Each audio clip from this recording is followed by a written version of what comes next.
মাননীয় সদস্যবৃন্দ, দিনের কার্যসূচি অনুযায়ী এখন প্রশ্নকাল শুরু হচ্ছে। প্রশ্নকালের প্রথম 30 মিনিট মাননীয় প্রধানমন্ত্রী কর্তৃক উত্তরদানের জন্য নির্ধারিত। কুমিল্লা 9 আসন থেকে নির্বাচিত মাননীয় সদস্য মোহাম্মদ আবুল কালাম, আপনি তারকা চিহ্নিত প্রশ্ন 30 উত্থাপন করুন। বিসমিল্লাহির রহমানির রহিম। মাননীয় স্পিকার, আপনাকে ধন্যবাদ। মাননীয় স্পিকার, মাননীয় প্রধানমন্ত্রী কর্তৃক উত্তর দানের জন্য আমার তারকা চিহ্নিত প্রশ্ন নম্বর 30 মহান জাতীয় সংসদে উত্থাপন করছি। মাননীয় প্রধানমন্ত্রী, অনুগ্রহ করিয়া বলিবেন কি, ক রাজধানী ঢাকাকে ক্লিন এবং গ্রিন সিটি রূপে গড়িয়া তুলিতে সরকার কোনো পদক্ষেপ গ্রহণ করিয়াছে কি না, এবং ক প্রশ্নের উত্তর হ্যাঁ সূচক হলে উক্ত পদক্ষেপসমূহ কি কি। মাননীয় স্পিকার, আপনাকে ধন্যবাদ। মাননীয় প্রধানমন্ত্রী। বিসমিল্লাহির রহমানির রহিম। মাননীয় সংসদ সদস্য, আপনাকে ধন্যবাদ আপনার প্রশ্নের জন্য। মাননীয় স্পিকার, রাজধানী ঢাকাকে ক্লিন এবং গ্রিন সিটি রূপে গড়ে তুলতে স্থানীয় সরকার বিভাগের আওতায় ঢাকা উত্তর ও দক্ষিণ সিটি কর্পোরেশনের মাধ্যমে নানাবিধ পদক্ষেপ নেওয়া হচ্ছে। যেমন নাগরিক সচেতনতা ও সম্পৃক্ততা বৃদ্ধির লক্ষ্যে সাপ্তাহিক ভিত্তিতে জনসচেতনামূলক কার্যক্রম গ্রহণের পাশাপাশি বিশেষ পরিচ্ছন্নতা ও মশক নিধন কার্যক্রম জোরদার করার চেষ্টা করা হচ্ছে। সেকেন্ডারি ট্রান্সফার স্টেশন সমূহ, যেমন অর্থাৎ বর্জ্য ফেলার স্থান আধুনিকরণের লক্ষ্যে ল্যান্ডস্কেপিং, সবুজায়ন, সচেতনামূলক গ্রাফিতি কাজ অন্তর্ভুক্ত করে পরিবেশ সম্মতভাবে বর্জ্য ব্যবস্থাপনা করা হচ্ছে। মাননীয় স্পিকার, ঢাকা দক্ষিণ সিটি কর্পোরেশনের এলাকায় রোড মিডিয়াম, সড়ক দ্বীপ ও উন্মুক্ত স্থানসমূহ সবুজায়ন করার লক্ষ্যে বৃক্ষরোপণ কার্যক্রম গ্রহণ করা হচ্ছে। মাননীয় স্পিকার, একই সাথে ঢাকা দক্ষিণ সিটি কর্পোরেশন কর্তৃক কোরিয়া ভিত্তিক বেসরকারি প্রতিষ্ঠানের বিনিয়োগে মাতাইল ল্যান্ডফিলকে সমন্বিত সার্কুলার ইকোনমি ভিত্তিক বর্জ্য ব্যবস্থাপনা এবং জ্বালানি উৎপাদন কেন্দ্রে রূপান্তর করার মাধ্যমে সকল বর্জ্যকে জিরো বর্জ্যতে রূপান্তর করার পরিকল্পনা গ্রহণ করা হয়েছে। মাননীয় স্পিকার, ঢাকা উত্তর সিটি কর্পোরেশনের আওতাভুক্ত বিভিন্ন এলাকায় নগর বনায়ন, মিয়াওয়াকি ফরেস্ট, এটা জাপানিজ একটি ফরেস্ট, এক ধরনের ছোট ছোট উন্মুক্ত মিডিয়াম জিরো সয়েল সবুজে আবৃত করার চেষ্টা করা হচ্ছে।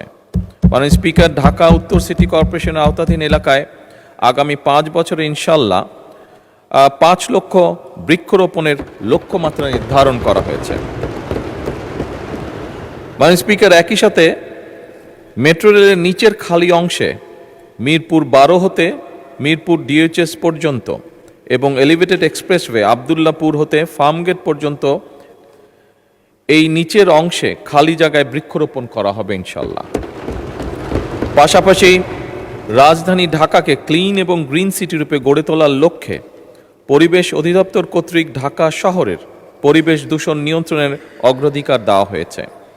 এ লক্ষ্যে পরিবেশ অধিদপ্তর নিম্নরূপ ব্যবস্থাগুলো মাননীয় স্পিকার গ্রহণ করেছে।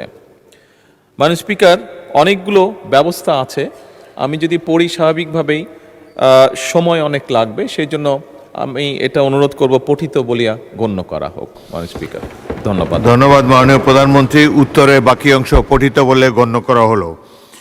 মাননীয় সদস্য জনাব আবুল কালাম, আপনি একটি সম্পূরক প্রশ্ন করতে পারেন। মাননীয় স্পিকার, আপনাকে ধন্যবাদ। আমার প্রশ্নের বিস্তারিত তথ্যবহুল উত্তর দানের জন্য আমি মাননীয় প্রধানমন্ত্রীর প্রতি আন্তরিক ধন্যবাদ সহ কৃতজ্ঞতা জানাচ্ছি। মাননীয় স্পিকার, রাজধানী ঢাকাকে বাসযোগ্য ও আধুনিক নগরী হিসাবে গড়ে তোলার জন্য সুনির্দিষ্ট পরিকল্পনা ও সম্মিলিত পদক্ষেপ গ্রহণ অত্যন্ত জরুরি। এই উপলব্ধি থেকে মাননীয় প্রধানমন্ত্রী শপথ নেওয়ার পরপরই জনগণকে স্বস্তি দেওয়ার প্রচেষ্টায় অব্যাহত রেখেছেন। রাজধানী ঢাকা নাগরিক সমস্যার সমাধানের জন্য বিভিন্ন পদক্ষেপ গ্রহণ করেছেন। মাননীয় প্রধানমন্ত্রীর নিকট আমার সম্পূরক প্রশ্নে জানতে চাই, জনঘনত্ব নিয়ন্ত্রণ ও বিকেন্দ্রীকরণের লক্ষ্যে রাজধানী ঢাকামুখী মানুষের স্রোত কমানো সহ প্রশাসনিক ও অর্থনৈতিক কর্মকাণ্ডে ঢাকার বাহিরে ছড়িয়ে দিতে আপনার সরকার কোনো পদক্ষেপ গ্রহণ করিবেন কিনা এবং করিলে তাহা কি? মাননীয় স্পিকার, আপনাকে ধন্যবাদ। মাননীয় প্রধানমন্ত্রী। মাননীয় স্পিকার, মাননীয় সংসদ সদস্য, আপনাদেরকে ধন্যবাদ এরকম একটি গুরুত্বপূর্ণ প্রশ্ন উপস্থাপন করার জন্য। মাননীয় সংসদ সদস্য, আপনি যে প্রশ্নটি করেছেন এটির পদক্ষেপটি একটি দীর্ঘমেয়াদী পদক্ষেপ। আনফর্চুনেটলি যেভাবেই হোক আমরা খেয়াল করেছি যে মানুষের সুযোগ সুবিধা, সেটি চাকরি বাকরির ক্ষেত্রেই হোক, চিকিৎসার ক্ষেত্রেই হোক, পড়ালেখার ক্ষেত্রেই হোক, বাচ্চাদের সব কিছুই ঢাকা কেন্দ্রিক গড়ে উঠেছে এবং একদিন দুই দিক না, এটি বহু বছর ধরে গড়ে উঠেছে। আনফর্চুনেটলি দেশের সারা দেশকে ঘিরে এই সুবিধাগুলো আমরা হয়তো সেভাবে গড়ে তুলতে সক্ষম হইনি এখনও, এবং সে কারণেই স্বাভাবিকভাবে সারা দেশ থেকে মানুষ ঢাকামুখী হয়ে থাকে। সেটি কর্মসংস্থানের সুবিধার জন্য হোক, সন্তানদের লেখাপড়ার জন্যই হোক, পরিবারের সদস্যদের চিকিৎসার জন্যই হয়ে না কেন। সেজন্যই দীর্ঘমেয়াদী পরিকল্পনার মধ্যে আমাদের লক্ষ্য হচ্ছে ধীরে ধীরে ঢাকা দেশের সকল অংশেই পর্যায়ক্রমিকভাবে এই বেসিক সুবিধাগুলোকে গড়ে তোলা। সেজন্যই মাননীয় স্পিকার, আপনি খেয়াল করে দেখবেন বর্তমান সরকার বিভিন্ন শিল্পায়ন গড়ে তোলার লক্ষ্যে দেশের বিভিন্ন জায়গায় বিশেষ শিল্পায়িত অঞ্চল গড়ে তোলার চেষ্টা করছে। একই সাথে আমরা চেষ্টা করছি দেশের বিভিন্ন জায়গায় চিকিৎসা সেবাও গড়ে তুলতে এবং দেশের বিভিন্ন জায়গায় আমাদের আগামী ভবিষ্যৎ প্রজন্মদের লেখাপড়ার জন্য ধীরে ধীরে ভালো শিক্ষা প্রতিষ্ঠান গড়ে তোলার জন্য। আমরা মনে করি এই সুবিধাগুলো যদি আমরা গড়ে তুলতে পারি তাহলে মানুষ কম উৎসাহিত হবে ঢাকা শহরে আসার জন্য, এবং এর মাধ্যমেই আমরা ধীরে ধীরে ঢাকার উপরে চাপ কমাতে সক্ষম হব বলে আমরা মনে করি। মাননীয় স্পিকার, ধন্যবাদ। ধন্যবাদ মাননীয় প্রধানমন্ত্রী। একটি সম্পূরক প্রশ্ন উত্থাপন করতে পারেন মোহাম্মদ কামরুল হাসান, ময়মনসিংহ ৬।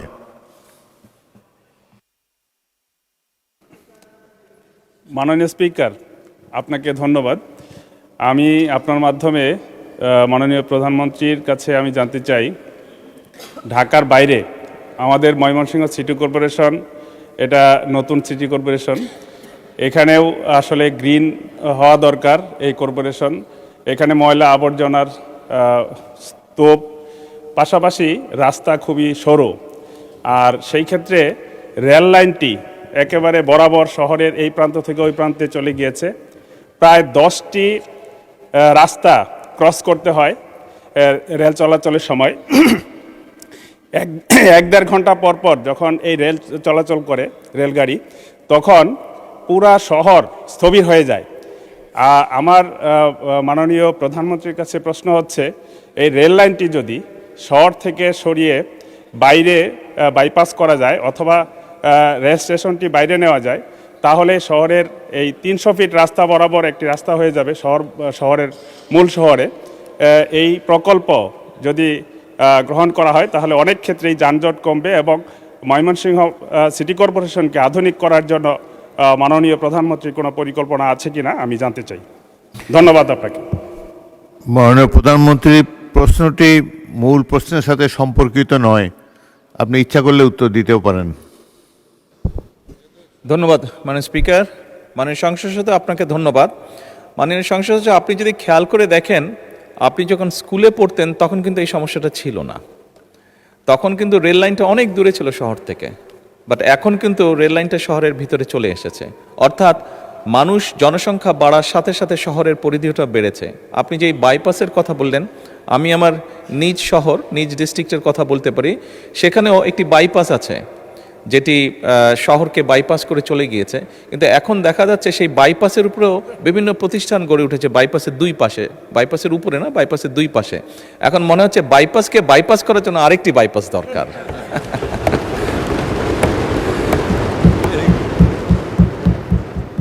সেই জন্য মাননীয় সংসদ সদস্য, আমরা যদি শহর বাড়াতে চাই, রেল লাইনকে অন্যদিকে নিয়ে যেতে চাই, সেটি হয়তো বা করা যাবে, তবে আমাদের দেশটি আয়তন হিসাবে ছোট, সেজন্যই আমাদেরকে অনেকগুলো বিষয় চিন্তা করতে হয়। আপনি জমিটা নষ্ট করবেন কিনা, আপনি এখানে অর্থটা ব্যয় করবেন কিনা, এই সকল কিছু বিবেচনা করে আমাদেরকে পরিকল্পনা গ্রহণ করতে হবে সবগুলো শহরের ক্ষেত্রে। এটি শুধু ময়মনসিংহ শহর না, এটি বোধহয় বাংলাদেশের সব শহরের ক্ষেত্রেই প্রযোজ্য বিষয়টি, একটি বড় পরিকল্পনা। আপনি নির্দিষ্টভাবে যেটি বলেছেন মাননীয় স্পিকার, মাননীয় সংসদ সদস্য, সেটির উত্তরটা এই মুহূর্তে আমার কাছে নেই। আপনি যদি নোটিশ দেন, আপনি যদি প্রশ্নটি পাঠান, ইনশাল্লাহ আপনাকে আমরা সঠিক প্রিসাইজ উত্তরটি দিতে সক্ষম হব। ধন্যবাদ।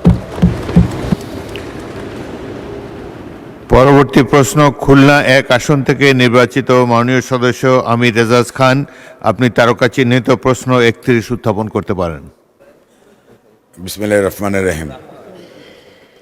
ধন্যবাদ মাননীয় স্পিকার। আমি প্রশ্ন করতে চাই গণপ্রজাতন্ত্রী বাংলাদেশ সরকারের মাননীয় প্রধানমন্ত্রীকে। আপনি নিশ্চয়ই জানেন, আপনি যখন প্রবাসে অবস্থান করেছিলেন, আমার মাননীয় প্রধানমন্ত্রী অনুগ্রহ করিয়া বলিবেন কি, আবহমান কাল হইতে ঘটিয়া চলা ভয়াবহ নদী ভাঙনের হাত হইতে ডাক এবং বটিয়াঘাটা উপজেলাবাসীর জীবন ও সম্পদ রক্ষার টেকসই বেড়িবাঁধ নির্মাণ করা প্রয়োজন কিনা? উত্তর হ্যাঁ হইলে এই বিষয়ে আশু পদক্ষেপ গ্রহণ করবেন কিনা? ধন্যবাদ মাননীয় স্পিকার। মাননীয় প্রধানমন্ত্রী।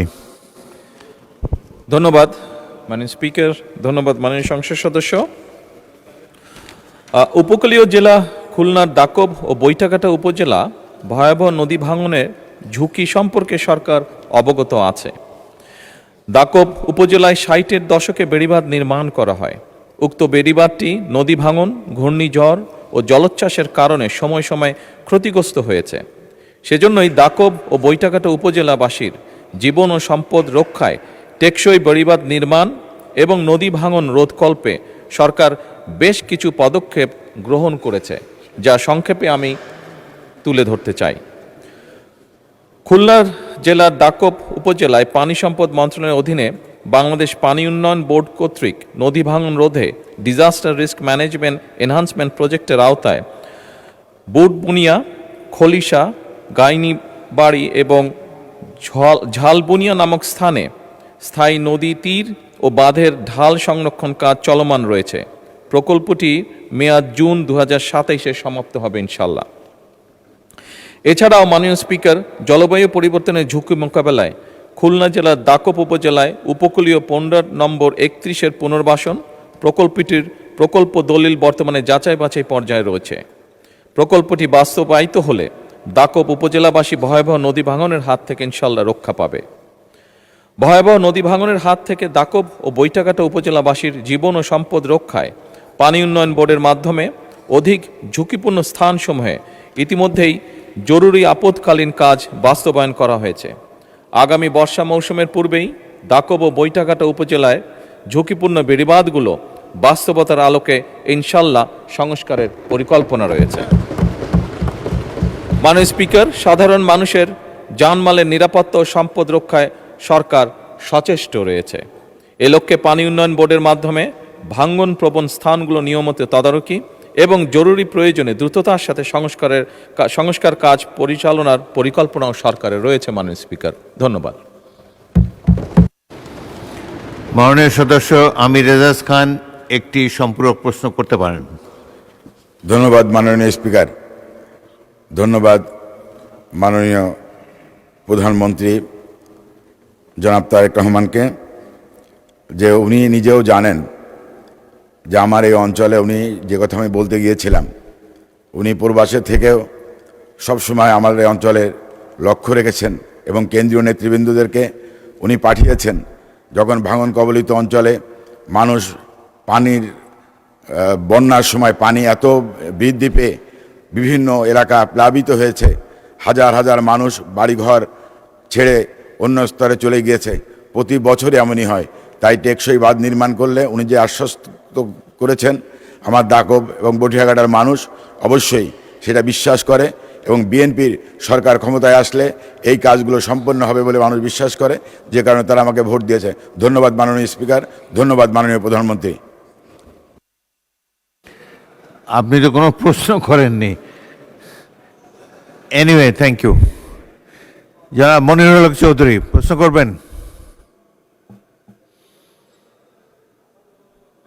ওটা তো নদী ভাঙন নাই তো ওখানে। আমি যে ব্যাপারে নদী ভাঙ্গন, আমার এখানে ছিল পরিবেশের সমস্যা, বলতে পারি নাই। আপনাকে ধন্যবাদ।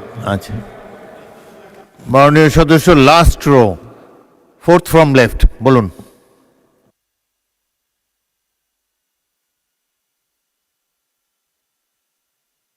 মাইক দেন, ওনাকে মাইক দেন। আপনি পাশের আসনে গিয়ে কি আব্দুল ওয়াহিদ? জি, মোহাম্মদ মাননীয় আব্দুল ওয়াহিদ স্পিকার, আপনাকে গাইবান্ধা ধন্যবাদ। 5, প্রশ্ন করুন। মাননীয় প্রধানমন্ত্রীকে ধন্যবাদ। আমি গাইবান্ধা জেলার ফুলছড়ি উপজেলার এরেন্ডাবার ইউনিয়ন, ফজলপুর ইউনিয়ন, ফুলছড়ি ইউনিয়নের হাজার হাজার পরিবার নদী ভাঙনের শিকার। কাজে ওই এলাকায় আপনার এরেন্ডাবাড়ি, জিগাবাড়ি, হরিচণ্ডী, ফজলপুর এবং ফুলছড়ির নদী ভাঙন রোধের জন্য আশু কোনো উদ্যোগ গ্রহণ করা হয়েছে কিনা, এটা আমি জানতে চাই মাননীয় প্রধানমন্ত্রীর কাছে। ধন্যবাদ। মাননীয় প্রধানমন্ত্রী। ধন্যবাদ মাননীয় সংসদ সদস্য আপনার প্রশ্নের জন্য।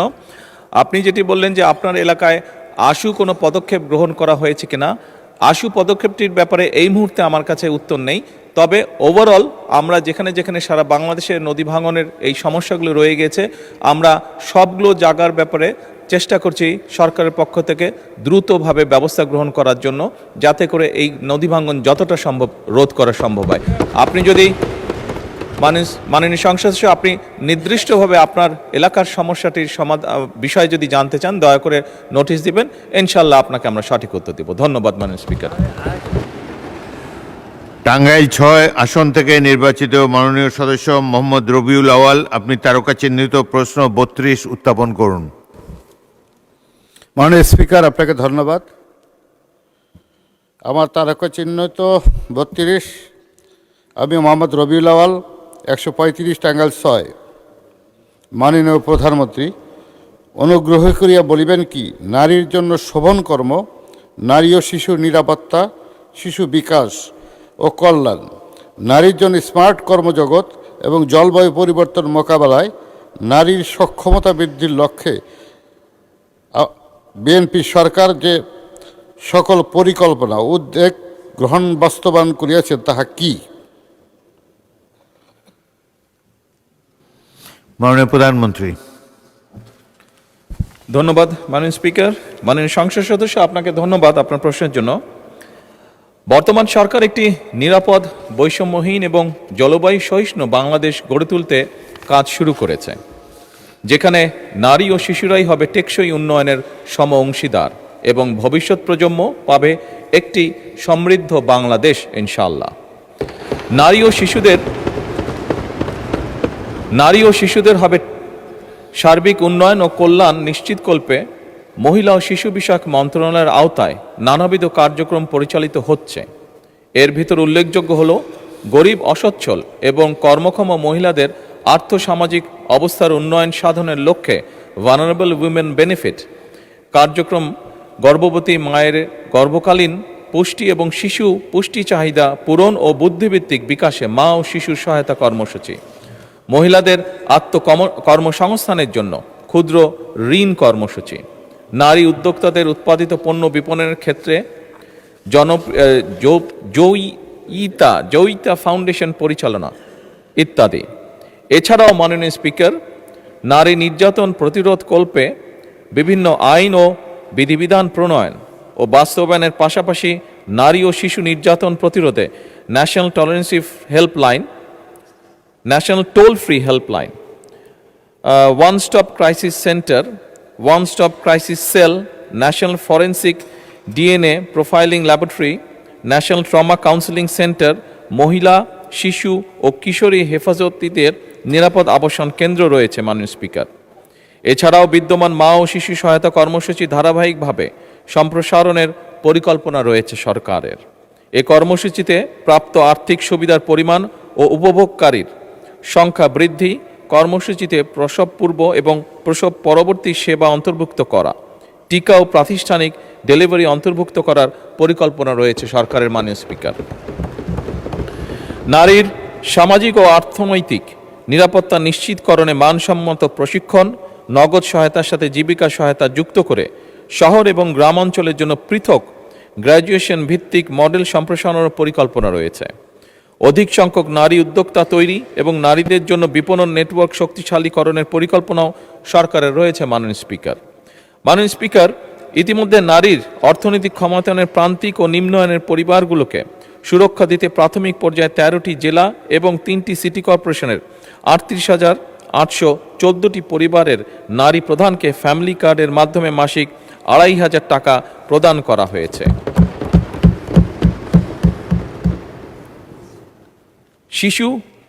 শিশুরা দেশ এবং জাতির ভবিষ্যৎ মাননীয় স্পিকার। শিশুর বিকাশ ও কল্যাণে বাংলাদেশ শিশু একাডেমি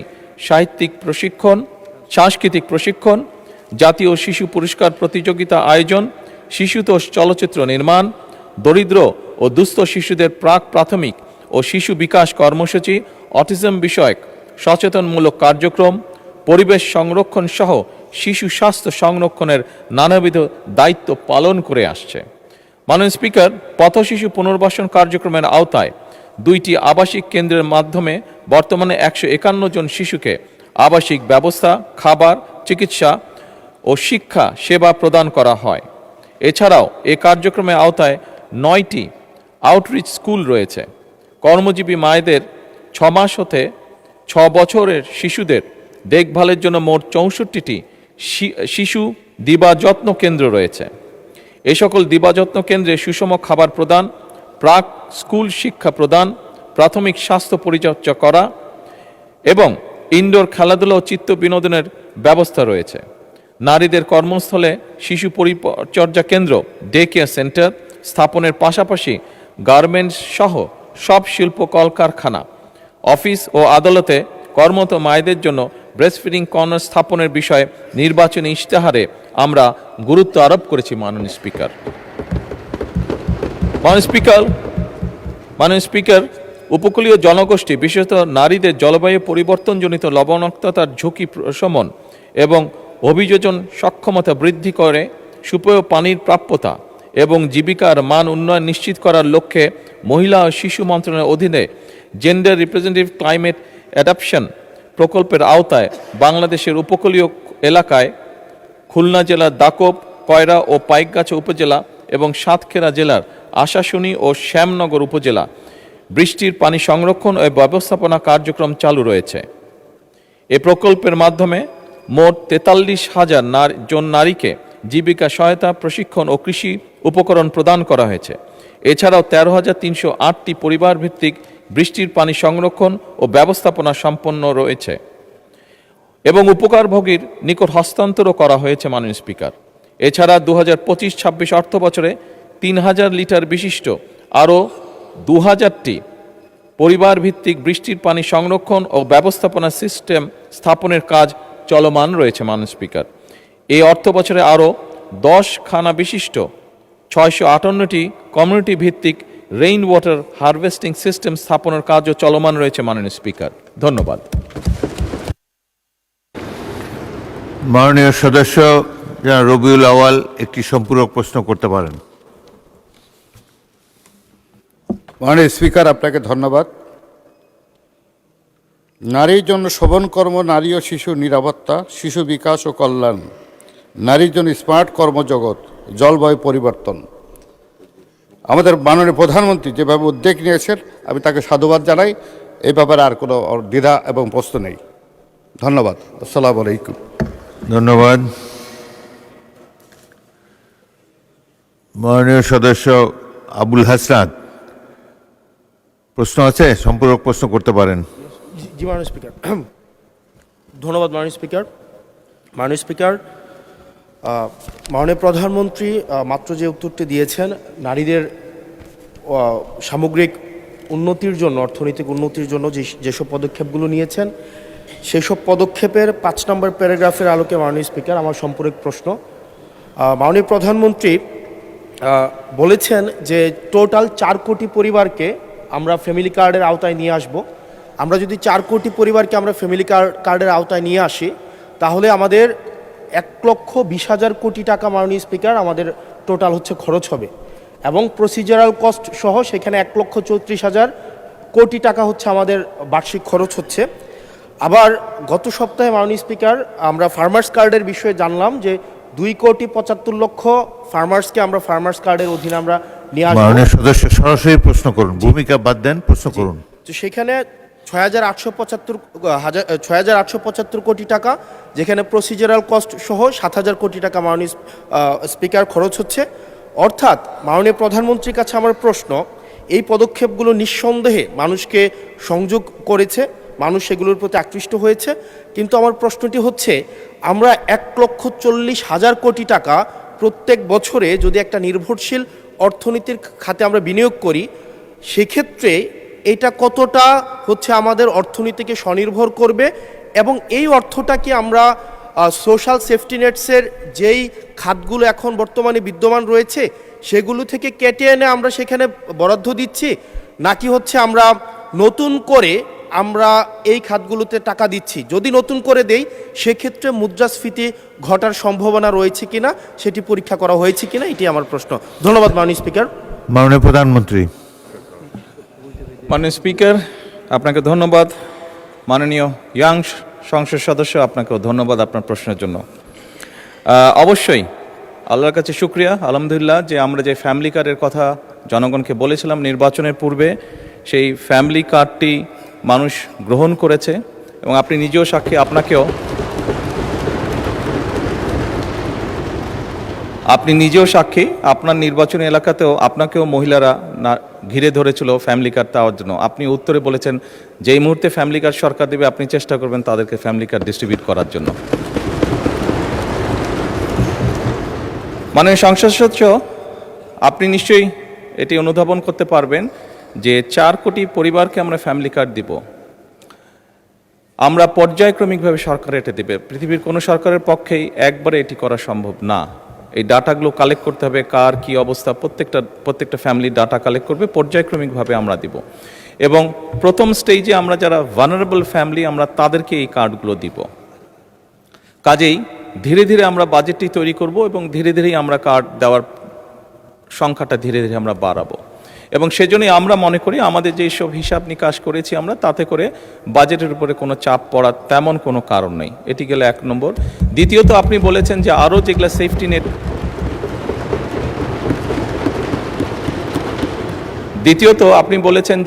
যেগুলো social security safety net programme আছে সেগুলির সাথে কনফ্লিক্ট করবে কিনা। মাননীয় সংসদ সদস্য, আপনি যদি দেখেন এই মুহূর্তে যে কটি ধরনের ডিফারেন্ট কাইন্ডের এই ধরনের প্রোগ্রাম আছে, আপনি যদি সবগুলোর অর্থ সহযোগিতা অ্যাড করেন, দেখবেন যে ফ্যামিলি কার্ডে যেই 2,500 টাকা দেওয়া হচ্ছে সবগুলো অ্যাড করলেও সেটার পরিমাণ না। অর্থাৎ ফ্যামিলি কার্ডে যেই সহযোগিতা দেওয়া হচ্ছে টাকার ভলিউমে সেটা সবচেয়ে বেশি, ভলিউমে বেশি, 2,500 টাকা কোনোটাই। সবগুলোকে একজন মানুষকে যদি সবগুলো সুবিধা দেন, এই মুহূর্তে যেগুলো চালু আছে, তাহলে একজন লোক 2,500 টাকার কম পাচ্ছে, বেশি পাচ্ছে না। এবং এর মধ্যে আমরা দেখেছি, এর মধ্যে রিসার্চ করে অনেকগুলো মানুষ আছে বা অনেকগুলো ব্যক্তি আছেন যাদের উপরে রিপিটেশন হচ্ছে, যে একই সুবিধা, কয়েকটি সুবিধা একজন ব্যক্তি পাচ্ছেন। তো সেগুলোকে আমরা কাট ডাউন করব, সবগুলোকে আমরা কাট ডাউন করব না, যেগুলো রিপিটেশন হচ্ছে সেগুলোকে আমরা কাট ডাউন করব। এভাবেই করে আমরা ধীরে ধীরে নিয়ে যাব। আর আপনি ইনফ্লেশনের কথা বলেছেন, আমরা অবশ্যই টাকা ছাপিয়ে দিচ্ছি না, আমরা টাকা ছাপিয়ে দিব না, বরঞ্চ আমরা মনে করি এতে ইনফ্লেশনটা কমে আসবে। কারণ আপনি চিন্তা করুন, যখন সে 2,500 টাকা পাচ্ছে, এর মধ্যে নিশ্চয়ই যারা পেয়েছে আপনি দেখেছেন যে তাদের ভিডিওতে দেখেছেন তাদের রিয়াকশনগুলো, কি করবে তারা। কেউ বলেছে জামা কাপড় কিনবে, কেউ বলেছে বাচ্চার জন্য বই কিনবে, কেউ বলেছে ফ্যামিলির প্রয়োজনীয় জিনিস ক্রয় করবে। তার মানে আপনি দেখুন যেই মানুষগুলো পাচ্ছে এরা কিন্তু কোনো ব্র্যান্ডেড জিনিস ব্যবহার করে না।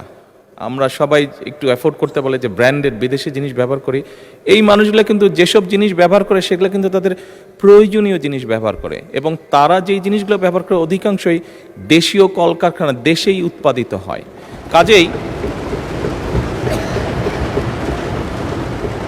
কাজেই মাননীয় সংসদ সদস্য, এই টাকাটা যখন তার কাছে যাচ্ছে, সে যখন খরচ করছে, এই টাকাটা কিন্তু গ্রামীণ ইকোনমিতে ব্যবহৃত হচ্ছে।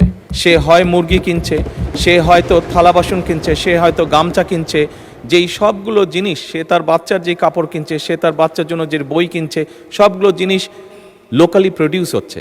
তার ফলে যেটা হবে, আমাদের লোকাল ইন্ডাস্ট্রিগুলো ধীরে ধীরে, এই যে 1,64,000 কোটি টাকার আপনি কথা বললেন, এটি সম্পূর্ণভাবে লোকাল ইন্ডাস্ট্রিগুলোতে যাবে, লোকাল ইন্ডাস্ট্রিগুলোকে এগুলো হেল্প করবে। এবং স্বাভাবিকভাবে যখন একটি গ্রামে যখন অনেকগুলো ফ্যামিলি, অনেকগুলো মহিলা এই কার্ডটি পাবেন, তারা যখন যেই দোকানে গিয়ে সদাই করবেন, তারা জিনিসপত্র কিনবেন, সেই দোকানে আপনি খোঁজ করে দেখুন, এখন হয়তো একজন হেল্পার আছে দোকানের, তার স্টাফ হয়তো একজন আছে, কিন্তু আপনি 3 মাস পরে বা 6 মাস পরে দেখবেন তার স্টাফ 2 জন হয়ে গেছে। কারণ স্বাভাবিকভাবে অনেকগুলো ফ্যামিলির কাছে এই সহযোগিতাটা পৌঁছাবে এবং তারা সেখানে সদাই করতে যাবে বা জিনিসপত্র কিনতে যাবে। ফলে ওই দোকানের মালিক যে বা দোকানটা যা চালাচ্ছে, তার তখন একজন সহকারী হবে না, তার 2 জন সহকারী হবে, অর্থাৎ কর্মসংস্থানের একটি ব্যবস্থা হচ্ছে। একদিকে যেরকম এইটা এক কাইন্ড অফ ইনভেস্টমেন্ট, স্টেট রাষ্ট্রের একটা ইনভেস্টমেন্ট, যে ইনভেস্টমেন্টের মাধ্যমে ধীরে ধীরে লোকাল শিল্পগুলো গড়ে উঠবে, যে ইনভেস্টমেন্টের মাধ্যমে ধীরে ধীরে কর্মসংস্থানও গড়ে উঠবে। সেই জন্যই আমাদের হিসাব বলছে ইনফ্লেশন বরং কমবে, বাড়বে না। মাননীয় সংসদ সদস্য, ধন্যবাদ আপনার প্রশ্নের জন্য। মাননীয় সদস্যবৃন্দ, মাননীয় প্রধানমন্ত্রীর জন্য নির্ধারিত প্রশ্ন জিজ্ঞাসা ও উত্তর পর্ব এখানেই শেষ হলো।